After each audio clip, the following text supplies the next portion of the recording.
नमस्कार। आज हम भ्रष्टाचार के परिणाम और भ्रष्टाचार को रोकने के लिए क्या सुझाव हो सकते हैं उन पर चर्चा करेंगे।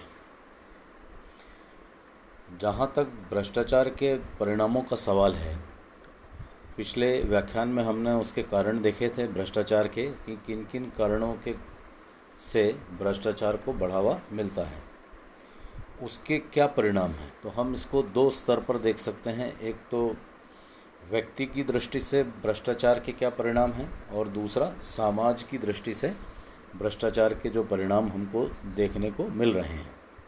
तो पहले हम व्यक्ति की दृष्टि से जो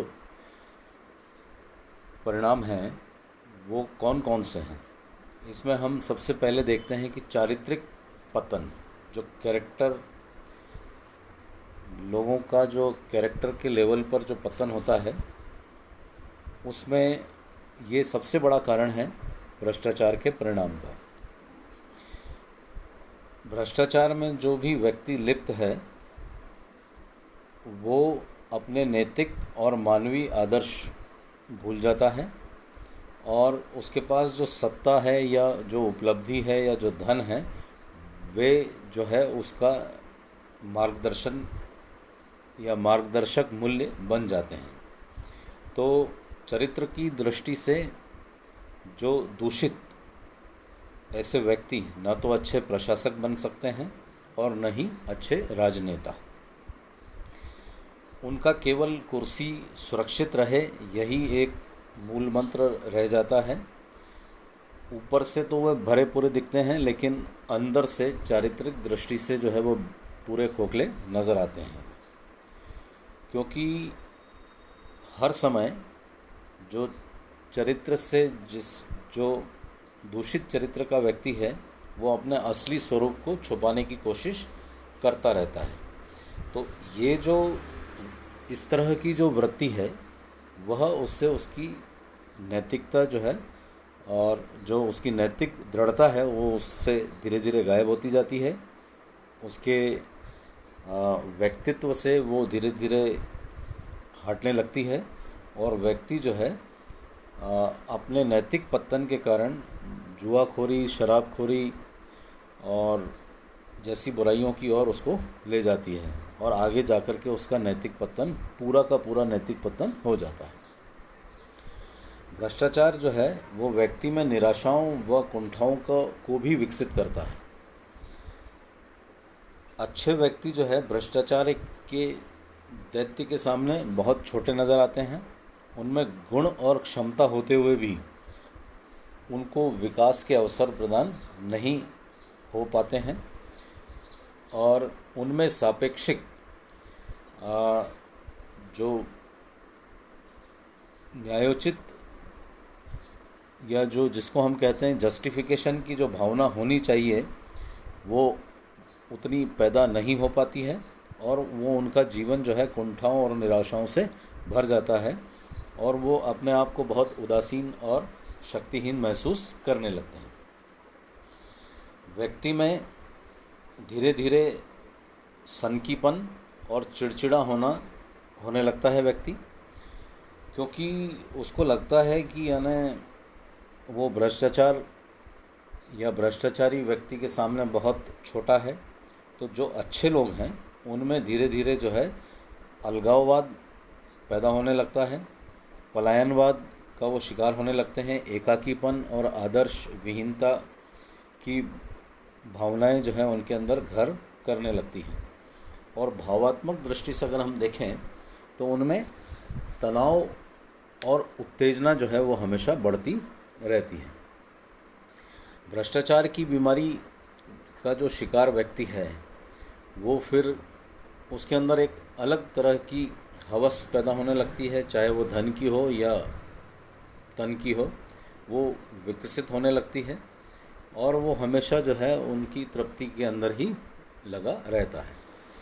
समाज की दृष्टि से अगर हम देखें तो सामाजिक विघटन की प्रक्रिया जो है वो भ्रष्टाचार के दैत्य के कारण बढ़ती चली जाती है। भ्रष्टाचार जो है वो सामाजिक विघटन को बढ़ाता है, क्योंकि भ्रष्टाचार के संरक्षण में ही ये सारी चीज़ें जो भी असामाजिक गतिविधियां हैं, जुआ घर है, शराब घर है, वेश्यालय हैं, वो सब चलते हैं। और बड़े अधिकारी और राजनेताओं का संरक्षण जो है इनको मुहैया होता है।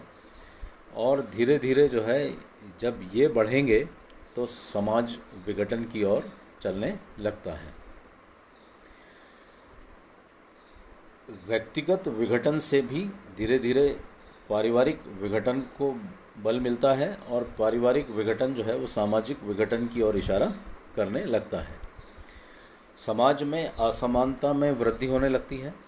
भ्रष्टाचार के द्वारा जो धन है वो कुछ ही हाथों में केंद्रित होता चला जाता है। स्वस्थ जो प्रतियोगिता या प्रतिस्पर्धा जो होनी चाहिए समाज में, वो नहीं हो पाती है, उसके द्वार बंद हो जाते हैं।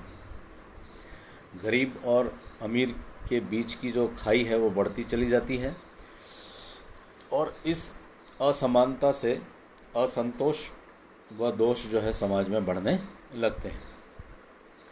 धीरे धीरे जो ये असंतोषी लोग हैं, इनको जो राजनेता या स्वार्थी समूह जो हैं, इनकी भावनाओं को उभार कर भड़का देते हैं, और आए दिन जो है किसी न किसी कारण समाज में ये तोड़फोड़ और दंगों की घटनाएं भी इस तरह से होती रहती हैं उनके भड़काने से। भ्रष्टाचार के परिणाम स्वरूप हम यह चीज़ भी पाते हैं कि राजनीतिक व्यवस्था जो है वो पूर्णतः दूषित हो जाती है, क्योंकि राजनीति का सीधा संबंध जो है वो समाज के साथ है, और समाज में इस तरह का जब भ्रष्टाचार बढ़ेगा तो वो जो है राजनीतिक व्यवस्था को भी अपनी चपेट में लेता है। और धीरे धीरे राजनीतिक पार्टियों का नेतृत्व भी जो है अवांछनीय तत्वों के हाथ में चला जाता है, और पार्टी का पतन होने लगता है। तो धीरे धीरे वो जो है समाज के विघटन की ओर इशारा करता है। कानून और व्यवस्था जो है वो भंग होने लगती है, और जो राजनीतिक दलों को जो सही दिशा देने का काम है समाज को, उसमें भी जो है धीरे धीरे खोखलापन आने लगता है। तो इस तरह से अगर हम देखें तो जो सामाजिक सुधार और प्रगति में भी भ्रष्टाचार जो है वो बाधा बनता है, क्योंकि निहित स्वार्थों के कारण जो भ्रष्टाचार से जो जिनके स्वार्थ जुड़े हुए होते हैं वो समाज सुधार के कार्यों में धीरे धीरे बाधा बनने लगते हैं। क्योंकि अगर सुधार होगा, क्लीनिंग होगी, तो उनके हितों पर भी चोट पहुंचती है जो उनको ठीक नहीं लगती है। तो सरकार इस भ्रष्टाचार के खिलाफ कड़े कानून बना नहीं पाती है, और यदि बना भी लेती है तो उनको इम्प्लीमेंट करना जो है बहुत टेढ़ी खीर होता है।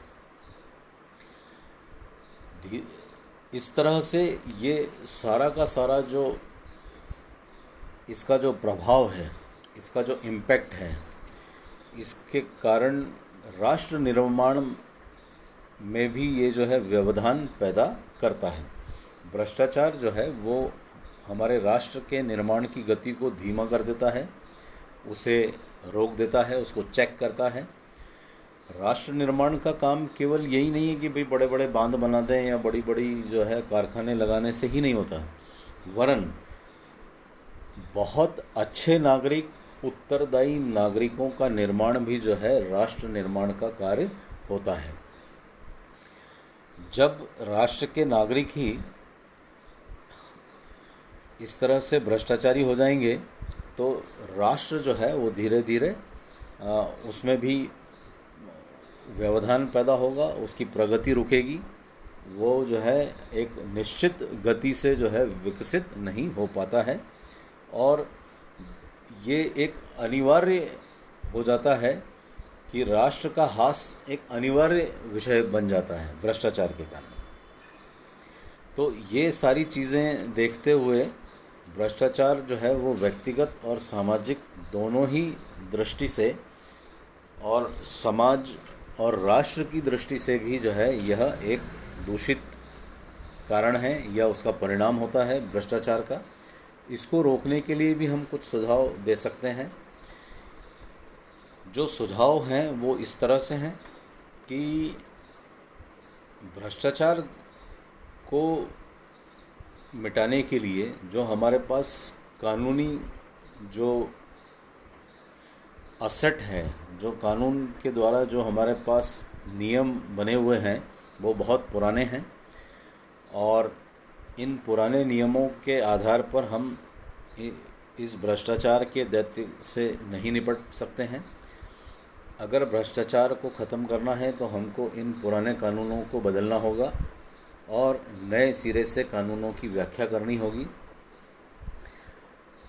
और जो सामाजिक हितों के विरुद्ध जो भ्रष्टाचार होता है उसको बहुत गंभीर श्रेणी में रखा जाना चाहिए, और उसके लिए एक कड़ी सज़ा की व्यवस्था का प्रावधान जो है होना चाहिए।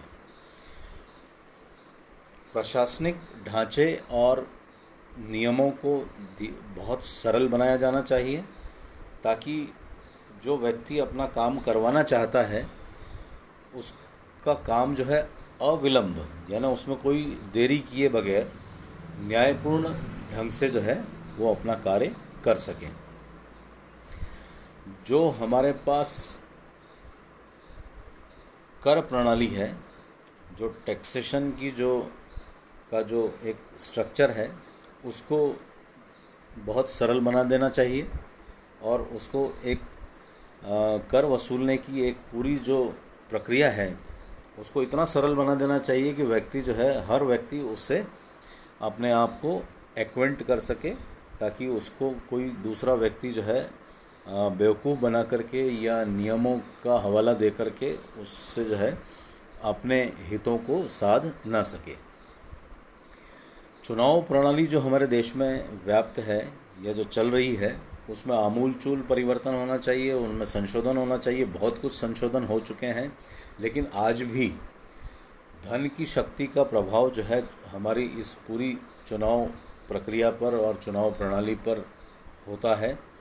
और चूँकि जब धन एक महत्वपूर्ण भूमिका जो है इस पूरी प्रणाली में अपनाता है, तो स्वच्छ और योग्य व्यक्ति जो है वो चुनाव नहीं लड़ पाते हैं। तो ऐसी व्यवस्था होनी चाहिए कि जिसमें अच्छे, स्वच्छ और योग्य व्यक्ति जो है चुनाव लड़ने के लिए आगे आएं और भ्रष्टाचार के इस दानव को धीरे धीरे समाप्त करने में अपना योगदान दें। लाइसेंस और परमिट प्रणाली को समाप्त किया जाना चाहिए। बहुत कुछ हद तक समाप्त हो चुकी है, लेकिन फिर भी कहीं कहीं पर आज भी जो है कॉन्ट्रैक्ट बेसिस पे सारी चीज़ें हो रही हैं। उनमें भ्रष्टाचार जो है चरम पर पहुंचता है। घूस लेने देने की वहाँ पर जो है व्यवस्था बहुत तगड़ी होती है। तो इसको भी जो है थोड़ा और पारदर्शी बनाया जाना चाहिए। सरकारी महकमे में कार्य करने वाले लोगों का वेतन का जो ढांचा है उसको उसमें सुधार लाया जाना चाहिए, उसको सुधारा जाना चाहिए, और ताकि वो जो व्यक्ति है या जो कर्मचारी है वो अपने वेतन उसका उतना उचित और सम्मानपूर्ण होना चाहिए जिससे वो अपने जीवन स्तर को बनाए रख सके और भ्रष्टाचार की ओर प्रेरित होने से बच सके। तो इस तरह की व्यवस्था जो है हमको हमारे इस वेतन क्रम में भी सुधार करना चाहिए। और जो सबसे बड़ा जो सुझाव है कि जो भी भ्रष्टाचार के दोषी व्यक्ति हैं उनकी जांच तुरंत होनी चाहिए और गंभीरता के अनुसार उस व्यक्ति को शीघ्र व कठोर दंड दिया जाना चाहिए, जिससे समाज में एक संदेश पहुंचे कि जो भी भ्रष्टाचार करेगा उसको कठोर दंड की व्यवस्था जो है हमारे कानून में है। तो वो उससे जो है भ्रष्टाचार करने से लोग डरेंगे, उससे दूर रहने की कोशिश करेंगे। लोकपालों की नियुक्ति भी एक अच्छा विचार है। कहीं कहीं पर लोकपाल नियुक्त हो भी गए हैं, लेकिन उनको भी जो है पूरे अधिकार के साथ जो है उनकी नियुक्ति की जानी चाहिए। और हमारी जो आने वाली पीढ़ी है उसकी उसके चरित्र निर्माण की विशिष्ट संस्थाओं का विकास किया जाना चाहिए, जिससे जो है और हम अच्छे नागरिकों को अपने देश में बढ़ता हुआ देख सकें और अच्छे नागरिक जो है वो आगे आ सकें। और अंत में हम यह कहना चाहेंगे, जो गुन्नार मिर्डल का मत भी है कि भ्रष्टाचार से लड़ाई बिल्कुल निराशाजनक है यदि शीर्ष स्तरों पर उच्च पैमाने पर ईमानदारी और सत्यनिष्ठा नहीं है।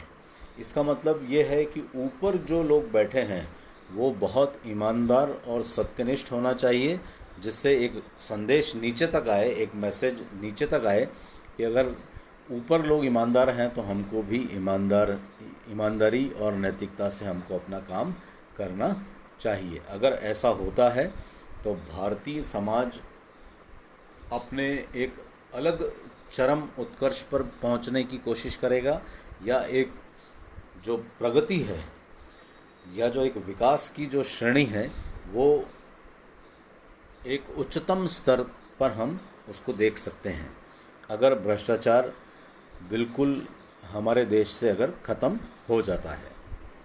धन्यवाद।